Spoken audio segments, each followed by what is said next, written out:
बात कुछ इस तरह थी कि अभी 3 महीने पहले ही मेरे पिताजी इस दुनिया को छोड़कर चले गए। उसके बाद सभी रिश्तेदारों का आना जाना शुरू हो गया। अगले दिन मेरी एक मौसी भी आई थी जो दिल्ली में रहती थी। मेरी मौसी का नाम सोनम है। उनकी उम्र लगभग 25 साल की होगी, लेकिन कोई भी उन्हें देखकर 20 साल से ज़्यादा नहीं कह सकता था। उनका फिगर काफ़ी अच्छा था।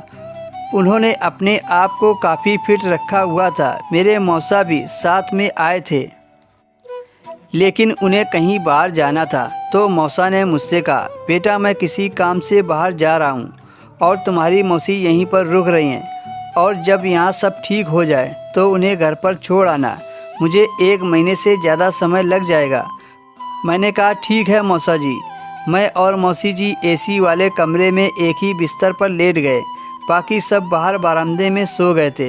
रात के 12 बज गए थे, पर मुझे नींद नहीं आ रही थी। मैंने उठकर लाइट बंद कर दी। थोड़ी देर बाद मौसी ने करवट लेकर दूसरी तरफ मुंह कर लिया। उस समय मौसी ने नाइटी पहने हुई थी। मेरे दिमाग में उनके साथ वो वाले ख्याल आने लगे थे। मेरे दिल में एक डर भी था कि कहीं मौसी जाग न जाए और सबको पता न चल जाए। अब मैं कुछ देर तक चुप लेटा रहा। जब मुझे लगा कि मौसी सो रही हैं, पर अगले ही पल वो हिली, तो मैं समझ गया था कि मौसी जागी हुई हैं। फिर मैंने अपने हाथ को हटा लिया। मैं कुछ देर तक ऐसे ही लेटा रहा।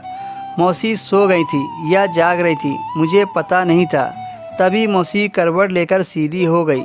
मैं फिर से थोड़ी देर तक ऐसा ही लेटा रहा।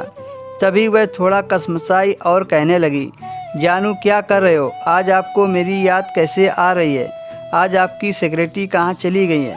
मैं कुछ नहीं बोला, लेकिन वो नहीं जागी। शायद वो अब भी नींद में थी।